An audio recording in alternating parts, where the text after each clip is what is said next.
भगवान की आपने इतनी बार नाम लिया होता तो आपकी जो है बहुत सी मनोकामनाएं पूरी होती। कैसे देखते हैं अम्बेडकर जी के खासकर जो है इस तरह के अपमान को? देखिए, जिस तरह से एक तड़ीपार द्वारा अपमान किया गया है, इसको तो मतलब इसकी निंदा नहीं करूंगी, इनको कहूंगी कि ये माफी मांगे। ये खुद एक तड़ीपार है और जिसने ये कहते हैं कि जिस तरह से अम्बेडकर अम्बेडकर अम्बेडकर एक फैशन बना लिया, फैशन नहीं है तड़ीपार, अम्बेडकर एक पैशन है। और एक चीज बहुत साफ बता देना चाहूंगी कि अभी भी समय है, माफी मांग लीजिए, अभी भी समय है।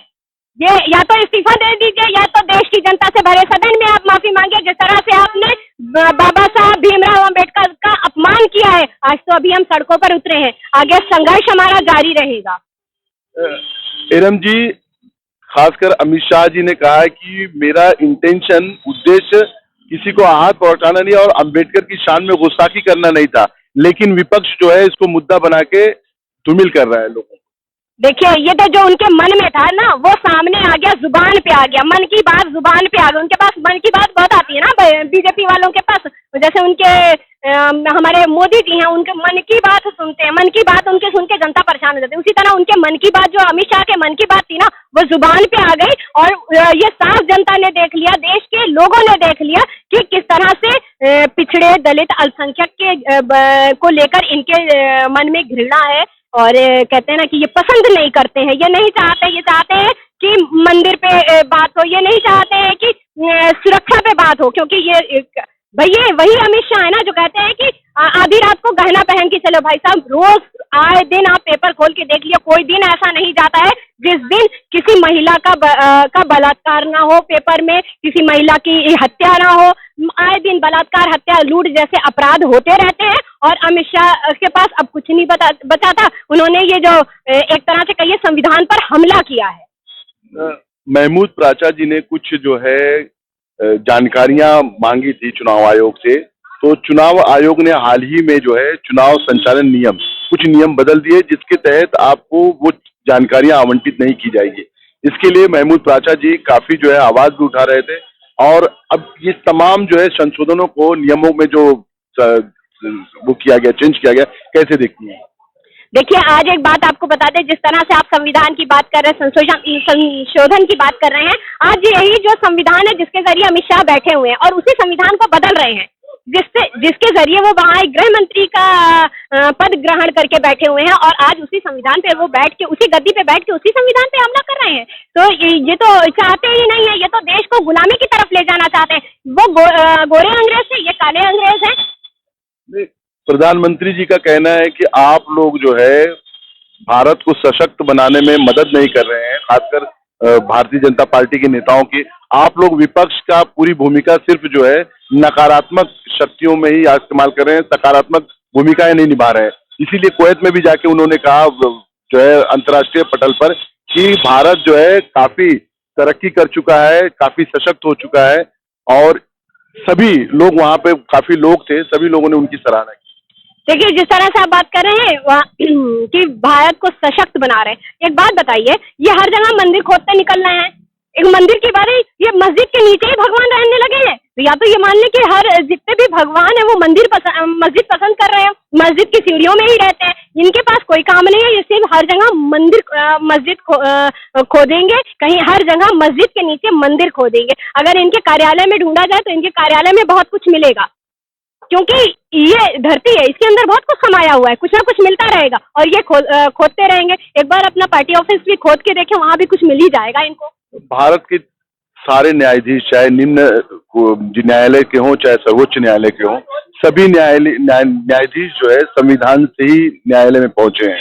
ऐसे में भीमराव अंबेडकर की अवमानना और लगातार जिस तरह के संशोधन हो रहे हैं, संविधान को भी बदलने की जो कोशिशें हो रही हैं, जिस तरह से आप लोगों ने आरोप लगाया, और कई चीजें जो है, चाहे किसान बिल हो, चाहे 370 हो, अल्पसंख्यकों के अधिकारों का हनन हो, ये सब कैसे देखती हैं आप? हमारे चैनल के माध्यम से जो है, जो सर्वोच्च न्यायालय है, उससे क्या कहना चाहेंगे?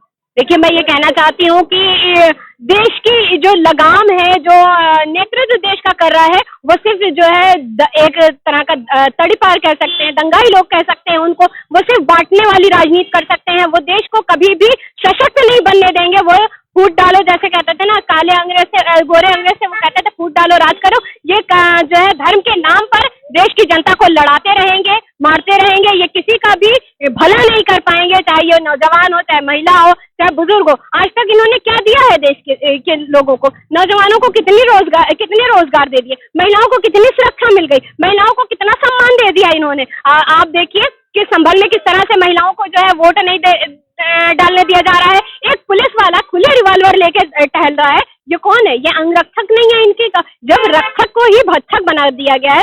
ये जो है बाबा जी के जो कहते हैं ना कि गुंडे हैं, ये योगी बाबा के गुंडे हैं, खुलेआम सड़कों पे दौड़ रहे हैं खाकी वर्दी। अगला पहल आप लोगों का क्या होगा आम आदमी पार्टी?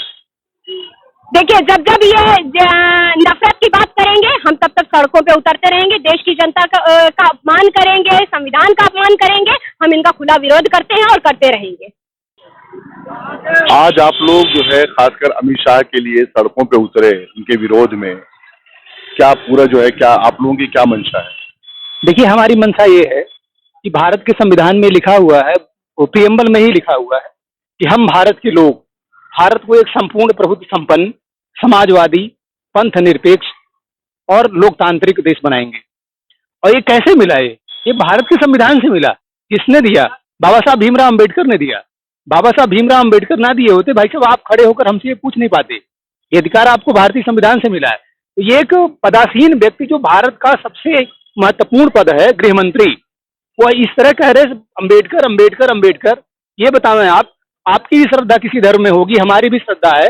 हम भगवान राम को पूछते हैं, आप रहीम को पूछते हैं, इसमें कोई दिक्कत नहीं है। लेकिन संविधान की बात है, संविधान हमें धर्म की स्वतंत्रता देता है, बोलने की स्वतंत्रता देता है, शिक्षा की स्वतंत्रता देता है, चलने की स्वतंत्रता देता है। तो ये चीज कहाँ से मिला हमें? बाबा साहब की देन है। और ऐसे व्यक्ति के बारे में आप भरे सदन में, जिसको पूरा देश देख रहा है, पूरा विश्व देख रहा है, आप कोई शोभा नहीं देता इस तरह कहना। इसलिए हमारी पार्टी का यह प्रमुख रूप से उद्देश्य है कि जिस तरह उन्होंने अपमान किया बाबा साहब का, बड़े सदन में माफी मांगे या इस्तीफा दें। अन्यथा हम लोग जिस तरह आज धरना दिए हैं, उसी तरह देशव्यापी धरना देंगे। आप लोग जो है इस छोटे से विषय को बड़ा बना रहे हैं। उनका कहना है कि मेरा इंटेंशन ये नहीं था कि किसी भी तरह से डॉक्टर भीमराव अम्बेडकर का अवमानना हो, लेकिन विपक्ष जो है इसको बिला वजह तूल दे रहा है। भाई साहब एक बात बताएं, हमारे मन में जो बात होती है वो कहीं ना कहीं निकल ही जाता है। अब हम किसी आपको झापड़ मार दें और कहते नहीं नहीं भाई साहब बड़ी गलती हो गई, ये कहाँ का अच्छा विषय है? आप खुद बताएं। आप पहले अपमान करते हैं, उसके बाद कहते हैं नहीं नहीं ये सब दूसरे का बिना मतलब का एजेंडा है। आप कोई बात हमको ना कहिए, हम नहीं कुछ करेंगे। भाई ये आप खुद बताएं कि क्या कहीं से लाकर रख दिया गया डिजिटल मीडिया पे? आपने भी मोबाइल चलाया होगा, देखा होगा कि अम्बेडकर अम्बेडकर अम्बेडकर ये कह रहे हैं। इससे बढ़िया आप राम राम राम कहिए कि 7 जन्म तर जाएंगे। हम लोग आदिकाल से राम नाम ले रहे हैं, हम भी हिंदू धर्म से ही हैं। हमको तो कहीं कुछ नहीं मिला था। हमने जब संविधान पढ़ा तब हमको पता चला कि हमारे अधिकार क्या हैं। फंडामेंटल राइट से लेकर के नीति निदेशक तत्व तक, अनुच्छेद 12 से लेकर 51 तक हमारे जो अधिकार हैं वो ये बताते हैं कि हमको चलने का अधिकार होना चाहिए, बोलने का अधिकार होना चाहिए, शिक्षा का अधिकार होना चाहिए, धर्म की स्वतंत्रता होनी चाहिए। लेकिन इससे पहले जो कांग्रेस के राज्य में भी बहुत से जो है खासकर संविधान में बहुत से संशोधन हुए, अमेंडमेंट्स हुए, उस वक्त जो है इस तरह की कभी नाराजगी नहीं हुई। आज जो है जब भारतीय जनता पार्टी के नेता या उनकी सरकार है वो लोग कर रहे हैं, तो आप लोगों को जो है बहुत कुछ दिख रहा है। इससे पहले कांग्रेस के उसमें काल में भी जो है बहुत से संशोधन हुए, चाहे वक्फ बोर्ड हो, समाजवादी पार्टी में, उस वक्त आवाज नहीं उठी। अब जब भाजपा जब कोई अमेंडमेंट लाती है तो आप लोग जो है पूरी तरह से सड़कों पे दिखते हैं। देखिए, आज भाजपा की सरकार है, हम यहाँ पर हैं। इसके पहले जिसकी सरकार थी उसने अगर गलत किया तो उसके खिलाफ भी हमारे देश की जनता ने बोला। आप मीडिया से हैं, आप इस बात से अच्छी तरह अवगत होंगे। इसके पहले भी आप लोगों को दिखाए होंगे कि अगर भारत सरकार ने, चाहे जो प्रधानमंत्री या वित्त मंत्री या गृह मंत्री रहा हो, जब जब हमारे देश में इस तरह की किसी प्रकार की अनैतिक चीजें बोली गई, हमारे देश की जनता ने उसका पुरजोर विरोध किया। इसके गवाह आप लोग साक्षात हैं। तो आज अगर इस तरह की घटना हो रही है तो हमारा कर्तव्य है, आपका कर्तव्य है कि इसका विरोध करें, नहीं तो संविधान नष्ट कर दिया जाएगा और हमको आपको वही आदिकाल वाली जो विचारधारा है वही दे दिया जाएगा। इसलिए हमारा पूरा प्रयास है कि संविधान को बचाया जाए और संविधान को बचा करके ही हम अपने बच्चों को, उनके बच्चों को ही अच्छा भविष्य दे पाएंगे, अन्यथा वही अंधकार युग फिर आ जाएगा। देश के संविधान के रचयिता बाबा साहब का सम्मान न खाली हिंदुस्तान में बल्कि विदेशों की जमीन पे भी हिंदुस्तान को अगर कहीं जाना जाता है तो महात्मा गांधी और हमारे पूजनीय अंबेडकर जी के नाम से जाना जाता है। मैं आपके चैनल के माध्यम से जनता का और लोगों का ध्यान उस जगह पे लेना चाहती हूँ कि जब अभी पिछले 6 महीने में ऐसी बहुत सारी घटनाएं हुई हैं हमारे दलित बच्चों के साथ और महिलाओं के साथ, जिन पे देश के किसी भी बीजेपी के किसी भी नेता ने किसी भी तरीके से कोई जिम्मेदारी नहीं ली है, न ही किसी तरह की उनकी आर्थिक मदद भी करी है। मैं आपके चैनल के माध्यम से एक अपील ये भी करना चाहती हूँ कि इस तरह की जितनी भी निर्दोष महिलाओं और बच्चों के साथ और बुजुर्गों के साथ जो हादसे हुए हैं, दलित जाति के खासतौर से, क्योंकि उनको वैसे भी इस देश में कहीं सम्मान नहीं मिलता है, सम्मान अगर दिया जाता है तो सिर्फ चुनाव के नाम पे दिया जाता है, तो उनका कम से कम उनका परिवार कैसे चल रहा है, उनके परिवार के बच्चे कैसे पढ़ रहे हैं, कम से कम इस पे ध्यान दिया जाए। और जिन शब्दों का इस्तेमाल श्री अमित शाह जी ने करा है, ये बहुत शर्म की बात है। उनको सोचना चाहिए कि ऐसे सम्मानित पद पे होके जहाँ पर अमित शाह जी का कहना है कि मेरा इंटेंशन बाबा साहब अम्बेडकर का अपमान करना नहीं था, लेकिन विपक्ष जो है उसे इस लोगों को गुमराह करके दिशा भूल करा रहा है। एक तरफ तो अमित शाह जी कहते हैं कि विपक्ष है ही नहीं, हमारे सामने कोई है ही नहीं, सब कुछ है वो हम ही हैं, सिर्फ बीजेपी ही है। और आज जब उन्होंने इतनी बड़ी बात कह दी है तो आज उनको विपक्ष दिखाई देने लगा है, आज उनको राजनीति दिखाई देने लगी है। जब आप मंच पे खड़े होकर देश की जनता को संबोधित करते हैं तब आप ये भूल जाते हैं कि हिंदू, मुस्लिम, सिख, ईसाई आप सबके नेता हैं, नरेंद्र मोदी सबके नेता हैं। आज वो विपक्ष को ये भी कह के ताना दे रहे हैं कि विपक्ष उनको गुमराह कर रहा है। मतलब हमारे पास या देश के लोगों के पास और कोई काम ही नहीं है कि आप कुछ भी करते फिरोगे और हम खड़े होकर सड़कों पर आपके खिलाफ नारेबाजी करते रहेंगे। ये काम करने वाली पार्टी है, हम लोग काम करने वाले लोग हैं जो बच्चों के लिए काम करते हैं, शिक्षा पे काम करते हैं, चिकित्सा पे काम करते हैं। और ये अधिकार मैं शान से कहूंगी आम आदमी पार्टी की एक कार्यकर्ता और एक देश के सम्मानित व्यक्ति होने के नाते कि ये अधिकार भी हमको भीमराव अंबेडकर जी ने दिया है, हमारे संविधान ने दिया है। मैं आपको याद दिलाना चाहती हूँ, पिछले चुनाव पे बीजेपी ने कहा था कि अगर हम 400 सीटें ले आएंगे तो हम ये संविधान बदल देंगे। हशर क्या हुआ, नतीजा क्या हुआ, पूरे देश ने देखा। अब इस वक्त हाल ही में सुना जा रहा है कि चुनाव संचालन जो है हो गया है, खासकर जो है उसमें बदलाव हो गए हैं। जो चुनाव संचालन प्रक्रिया थी, नियम थी, उसमें बहुत बदलाव हो गए हैं, जिसके लिए महमूद प्राचा जी ने पीआईएल भी फाइल की थी। उन्होंने मांग की थी कुछ जो है जानकारियों के लिए, लेकिन क्योंकि नियमावली चेंज होने की वजह से अब वो आवंटित नहीं हुआ। कैसे देखती है? देखिए, चुनाव के नतीजे जो आते हैं और जो चुनाव के सर्वेक्षण होते हैं उनसे हमें साफ पता चलता है कि बीजेपी किन शैलियों पे चुनाव लड़ती है। जब देश की जनता, महमूद प्राचा जी जैसे लोग खड़े होकर जब जनता के सामने ये बात कहते हैं कि चुनाव प्रणाली में धांधली हो रही है, चुनाव निष्पक्ष है, जो वो मांगे उठाते हैं, वो बीजेपी के पूरे खेमे में एक तरह की बौखलाहट हो जाती है और वो हर तरीके से उन शब्दों को रोकने के प्रयास करते हैं, उन प्रणालियों में बदलाव करने की कोशिश करते हैं कि जनता के सामने जो है वो सच ना आ जाए या कोई ऐसी कमेटी की गठन ना हो जाए जो बिल्कुल निष्पक्ष हो। अभी एक कमेटी की भी डिमांड करी गई थी कि हमें ऐसी कमेटियां चाहिए जिनमें कि देश के सम्मानित वो व्यक्ति हो जो कानून के ज्ञाता हो या जो निष्पक्ष हो, कहीं ना कहीं देश में जिनकी छवि अच्छी है। उस हमारी डिमांड को भी माना नहीं गया था। तो किस तरह से बीजेपी मैनिपुलेट करती है चुनाव को, इन तरह की प्रणाली को, ये आज किसी से भी देखिए छुपा नहीं है। आज आप विपक्ष के लोग अल्पमत में हो, इसलिए जो है सत्ता पक्ष के ऊपर आरोप लगा रहे हो। यही सत्ता पक्ष नरेंद्र मोदी जी का कहना है कि जब हम सिर्फ 2 सांसद हमारे हुआ करते थे तब हमने कभी जो है इस तरह के आयोग की प्रक्रियाओं पे, उनके संचालन पे कभी हमने प्रश्न चिन्ह नहीं लगाया। लेकिन आज जो है जो विपक्ष है वो पूरी तरह से, अगर वो जीतते हैं तो बहुत अच्छा, अगर वो कहीं हार गए तो फिर वो पूरा का पूरा जो है भाजपा ने किया जा रहा है, ऐसा कहते हैं। मोदी जी एक बड़े परिपक्व नेता हैं और मुझे जहां तक लगता है कि उनको ये पता होगा कि एक मजबूत विपक्ष सत्ता को अच्छे काम करने के लिए मजबूर करता है। विपक्ष जनता की आवाज होती है।